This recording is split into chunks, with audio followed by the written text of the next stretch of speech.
Roger Hallowell, thank you for joining us on Xerfi Canal. You're an adjunct professor at HEC Paris. You're the academic director of the Executive Certificate Differentiation and Innovation through Services. First question, who is the program aimed at? Well, first of all, thank you for having me.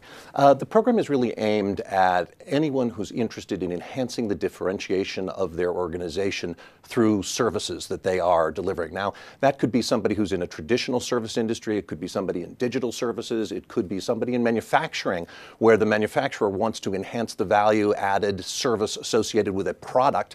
It could be somebody in governmental services or the not-for-profit sector. What are the program's objectives? The key objective of the program is to get people to adopt a new philosophy, and that philosophy is based on some very sound economics. But the philosophy is, in order to have a win for shareholders, we have to have a win for customers. And in order to have a win for customers, we have to have a win for employees. Now, the economics that this is based on are built around what we call the economics of customer loyalty and the economics of employee loyalty.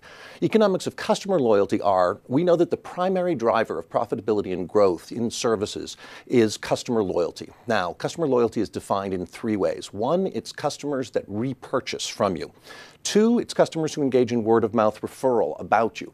And three, it's customers that are willing to be upsold or cross-sold. The economics of employee loyalty aren't quite as simple. They're a lot more complex, and we go into them in detail in the program, obviously. But the key point is that we have to get our employees to be loyal to the goals of the organization in order for them to deliver the high levels of value that customers need in order to be satisfied, which in turn makes them loyal themselves. Now, in addition to this, we talk about a number of best practices in services. For example, service recovery. Things will go wrong in services. They always do. The question is a company going to take care of its customers when things go wrong? Actually, we have a lot of data that shows that customers would rather deal with a company where they know things go wrong, but where the company deals with them well when things go wrong, than a company where they have no experience at all. Finally, I think the key thing that we're trying to discuss is innovation in services. And we look at innovation in two ways. The first is the traditional way of looking at innovation, doing something completely new. Uber, for example.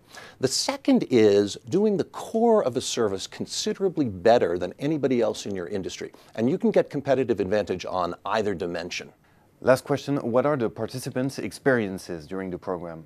We try and provide a very rich set of experiences. It starts off with, frankly, a lot of case studies. We like to start from the real world.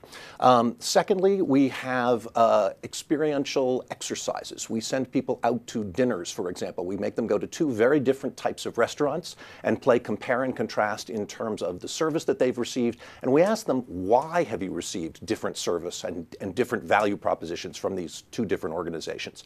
We also have a lot of guests. For example, we've got a former director of the Central Bank of Malaysia coming to talk about fintech. We've got one of the largest real estate investors in Asia, who also happens to have been a cabinet member in two Singaporean governments, who's going to come and talk about what is it that's made Singapore a best practice leader in governmental service. And then finally, we find that the participants really learn from each other. The collective wisdom in the room is considerably greater than anything that the professors have to offer. That being said, we do have reasonably good professors, at least we like to think so.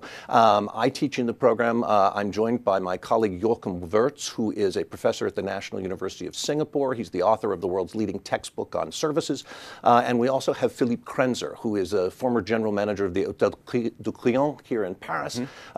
And he's fantastic because he's able to discuss hospitality and best practices in hospitality in a way that makes them relevant to the broader service sector as a whole. Well, thank you very much, Roger Hallowell, for this presentation. Thank you. It's been my pleasure. Thank you.